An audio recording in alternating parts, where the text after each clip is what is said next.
10 o'clock this morning, the 7 remaining players and 3 officials could still muster some energy and a smile for the camera. They'd been playing for 48 hours in an attempt to get into the Guinness Book of Records, breaking the current indoor soccer record of 104 hours. To do this, they would have had to keep kicking that ball around until 6 p.m. on Saturday night. This seeming madness was a way of raising money through sponsorship for Kathy Lynch, an entrant in the Girl in a Million quest. The quest raises money for the RSL Welfare and Benevolent Fund. Looking on today, it seemed there may be easier ways of raising money. No, it's not very easy at all, but it's sort of fun. It's fun. You're very tired now, aren't you? It catches up with you once you stop, but if you keep going, you're right. See, if you sit down, everyone gets tired, but if you keep going, you should be right. And are you getting better at soccer? Yeah, I've never played before. I think I'm an expert now, but I might take out. However, as the day went on, the body just couldn't keep up with the spirit. Organiser Lou Hatton seemed to forecast what was to come. Morale is it's still there, and it's really just a determined effort at this stage to keep going because they're very sore and they're very tired.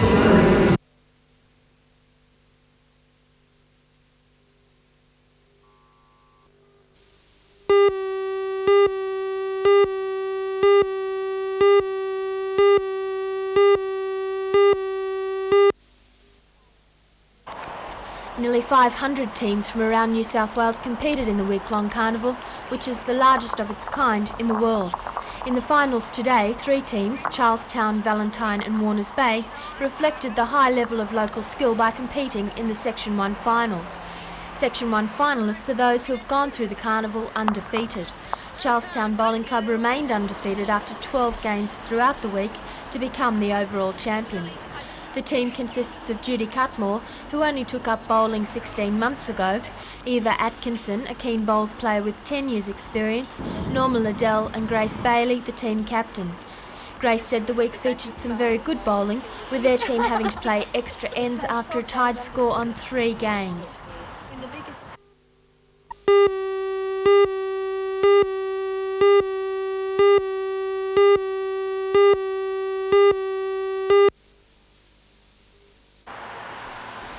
The original route known as Proposal A is located south and east of Barnsley. It will cut directly across the Sugarloaf Neighbourhood Advancement Reserve, where funding for future work has now been withdrawn. Today, Lake Macquarie City Alderman, along with federal member Bob Brown, was shown first-hand by concerned residents just how close the freeway will come to their back doorsteps. In fact, these 3 houses in Codrington Street will be demolished, along with the one at the end of Macquarie Street. A DMR marker pegged on a nearby tree shows the height of the proposed freeway. It measures at 10 metres and an 8-metre wall of concrete will replace the fauna of the nearby reserve. However, a second route east of Killingworth is now being considered, but the results will not be known until an environmental impact study is released in August. The residents say they'll keep fighting and are looking for support through their council.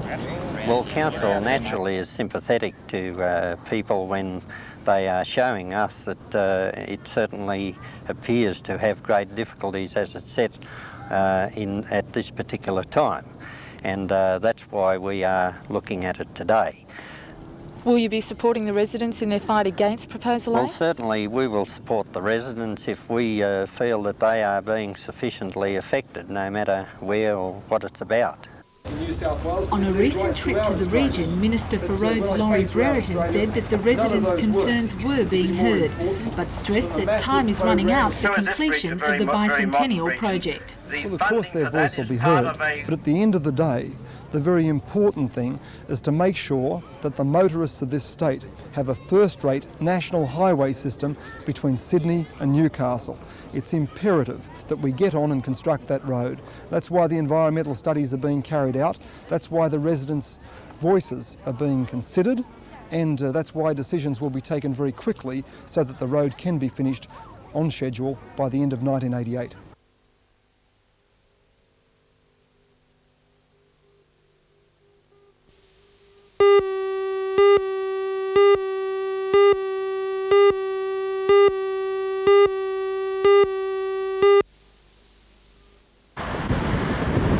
Sullivan and her husband George were woken by the smell of smoke and raced into the blazing front bedroom to rescue their 2 small children and another baby from the inferno. A fire in a lounge room grate apparently burnt through a wall into the bedroom.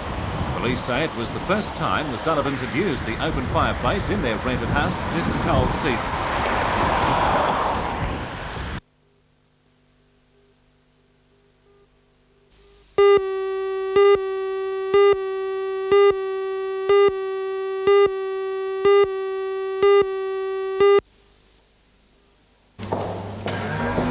Known as the Caravan Stairlift, this special machine is the first of its kind in Newcastle. Now in operation at the Richardson Nursing Wing at the CAE, the stairlift will help disabled students like Les Churchyard to overcome the problems he faces during everyday college life and increasing more than just his independence. I was going to add to independence, personal dignity, personal self-respect, because you're not dependent upon other people. I can come into this building on my own, and I can operate this stair lift and have access to every building in the room without having to depend upon other people. The stairlift can also be used for lifting heavy items and assisting undergraduates suffering broken legs or other injuries. But for students like Les, the new contraption will open more than one door. When you look at doors, you look at the physical doors, every door in this building, but look at the doors of opportunity. The availability of study, of education for people with disabilities. And this throws open these doors of opportunity.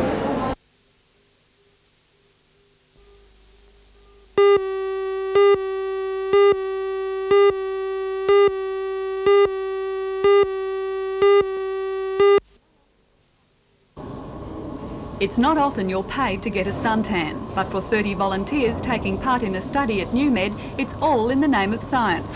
The study is being conducted by Peter Hersey of the Royal Newcastle Hospital.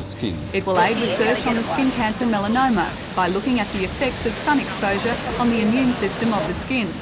In a similar study last year, Dr. Hersey found that sun exposure inhibits the skin's immune responses and that sunscreens had little effect in preventing this. For this study, volunteers must spend 45 minutes on 12 consecutive days lying on a sunbed. A blood test is taken before exposure begins, followed up by 3 more tests at weekly intervals. Volunteers must also have a skin immunity test. Earning $100 to get a winter suntan may seem too good to be true, but Dr. Hersey says there are no hidden catches. We don't believe so. The exposure that we're asking them to have is certainly no more than they would encounter if they went and had a normal suntanning course at a health studio, and a lot less than if they went down to the beach for an hour each day.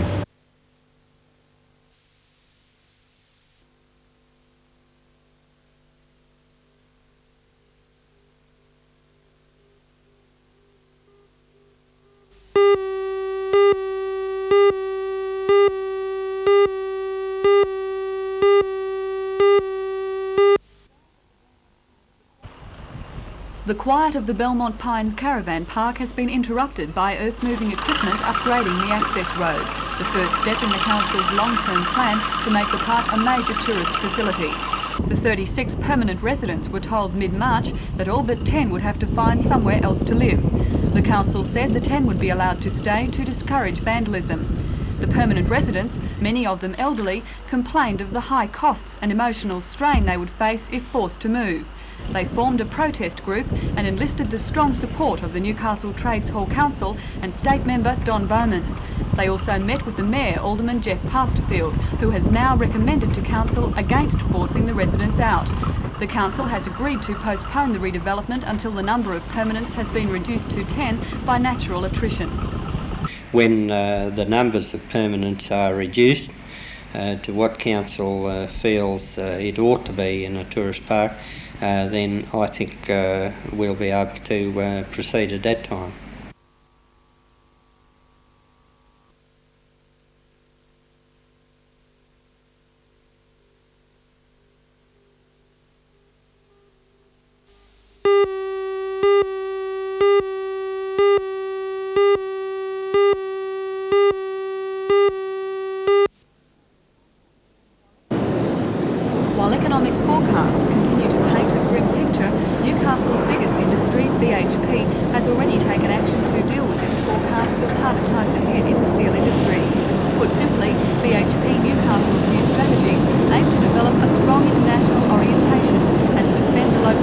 more aggressively. The new General Manager of the Rod and Bar Division in Newcastle, Bill Farrens.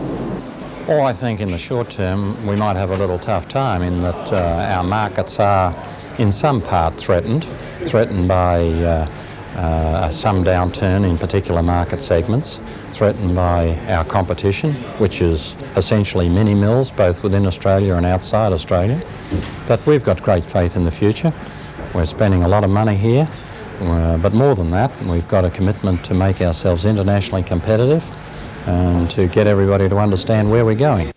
Mr Farrens believes BHP's long-term plans will even out any tough times now. He says their $109 million investment in a continuous caster for Newcastle is one of the major factors in BHP's long-term viability. He says the so-called local mini-mills are the greatest threat to their profitability. Mr Farrens says Newcastle steelworks must obtain international markets to ensure their prosperity. Well, the local market's very important to us, and there'd be no circumstances in which we wouldn't want to aggressively defend our local market. But it's quite clear that for Newcastle to prosper and grow and to make progress, it's got to become internationally oriented. A very substantial part of our business has got to be directed towards the international market.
A meeting at the Hanbury Street factory this morning confirmed the worst fears of the employees. After months of rumours, the manager Lance Walker announced that production will stop immediately and that all workers will be retrenched at the end of next week. The factory, which has been making Wormold extinguishers since the late 1950s and was a furniture factory before that, is being closed because the company says it is no longer economic. Wormold blames high manufacturing costs and increased competition from imports, which now face lower tariffs. It's been apparent over a number of years that we've been not cost effective. We've suffered in the Australian marketplace in not being competitive, and we have had to take certain steps to ensure that we maintain a share of the Australian market. The Amalgamated Metalworkers Union and the Federated Clerks Union, which represent the workers, doubt the company's claim that the factory is uneconomic. I frankly don't accept that, because this company tell us they've got 20% of the domestic market as well. Both unions have promised to fight the retrenchments. Some of the workers have been here for up to 40 years, and they are now worried that they will not find another job. I've got 18 years service, Millie. You've been here 18 years? Almost 18 years. November I'd have been here 18 years. I think it stinks. You must be sad. I am. Don't worry about it.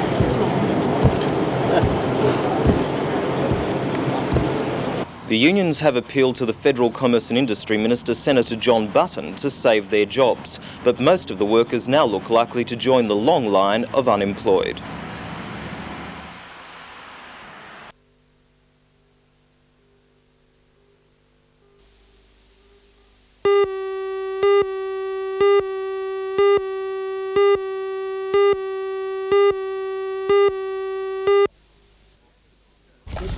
The accident occurred at 2:30 on Ives Crossing, about 8 kilometres south of Dungog, after a Falcon sedan stalled on the line. The train, which was approaching at 70 kilometres an hour, was unable to stop in time.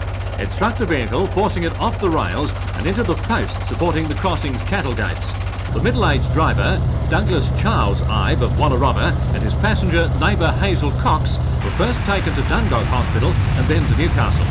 Soon after the collision, the train's guard, a Sydney man, suffered an apparent heart attack and is now being treated in Dungog Hospital. The first person besides those directly involved to realise something was wrong was Les Sellers, who lives on Mr Ives' property.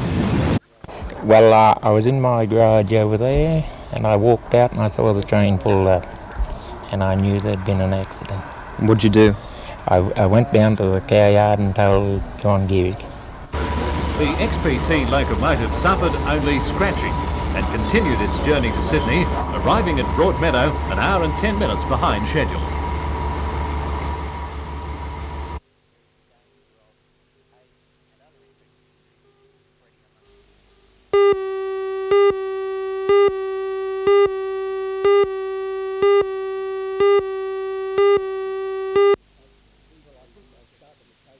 Well, I think I'll start with the state first. We believe in excess of 2,000 units that we're short of, and that was substantiated by the department's own investigation. Some 12 months ago they started to do an investigation and they were embarrassed by the time they got to Newcastle and it was stopped. Sergeant Anforth says Newcastle alone has lost at least 28 general duties police from its authorised strength, and around 14 public servants, typists, have not been replaced as they've left. He says at the moment Newcastle is about 115 general duties police down and Raymond Terrace needs another 5. In area, Newcastle is the largest police district in the state. Sydney metropolitan area commands 2/3 of the state's police force, with the remainder distributed throughout the rest of the state. Sergeant Anforth says the manpower situation had been critical for some time. Why has the situation got to this stage?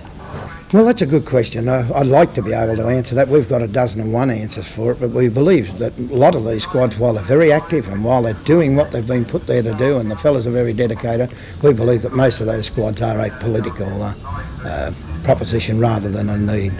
How far will the union take it if nothing is done? The old dedicated policeman has been put aside. He's finding it very difficult to find his way through the job, and the new policeman is just not accepting it. And I don't think it's too far away that without some recognition of the problem, that we'll see something that we've never ever hoped for. Because there is talk now, even our last motion that went to Sydney from here, that if the staffing situation wasn't seen, that this branch would consider industrial action.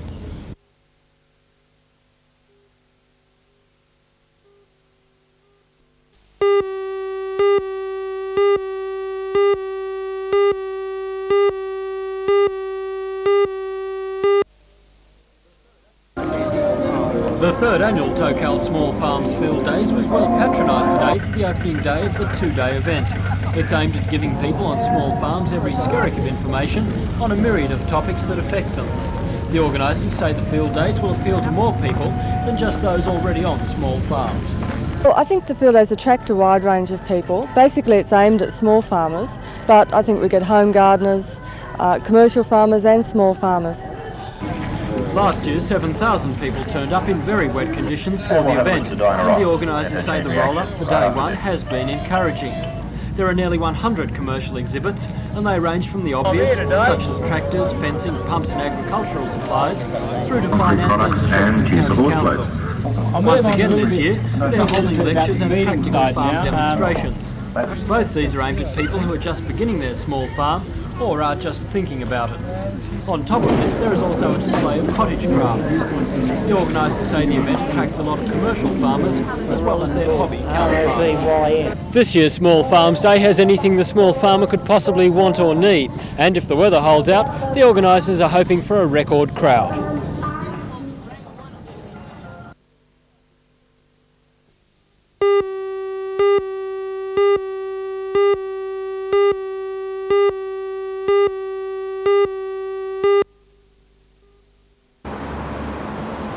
On Australia Day 1988, most of us will be celebrating our Bicentennial, but for 45-year-old Walt Yorkie Ellison, that day will hopefully have even more significance. If all goes to plan, that'll be the day that he completes his 17,509-kilometre solo walk around Australia to raise money for the Salvation Army. He left Sydney on Tuesday, and today he made Newcastle, just 4 days down the track, and with another 612 to go. A basic average working guy doesn't have a great many opportunities to buy yachts and sort of do exotic things. So I came up with the idea of a bicentennial walk, something to walk around the country, my way of celebrating the bicentennial. The walk is run by the Salvos, and Wal hopes to raise $200,000 for the Red Shield appeal in public donations along the way. Each day he plans to walk an average of 30 kilometres, and says his 9 years in the British Army and work as a truck driver and on oil rigs in Western Australia was good training for the event. The walk is an attempt on a record for the Guinness Book of Records for the longest solo, unsupported and scheduled walk in the world. But for Yorkie, that's only incidental. I'd like a record, sure. But I mean, the bicentennial's the thing for me. It's the walk. It just happens to be a record distance. But it's the event which is the main thing.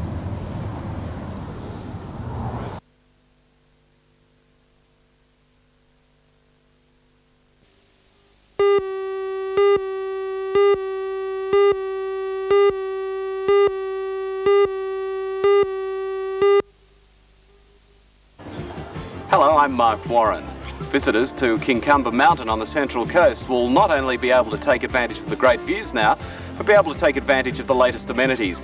Minister for Planning and Environment Bob Carr today officially opened a new kiosk and information centre on the site. Join Ray Deneen and Anna Manzoni for all the news tonight at 6.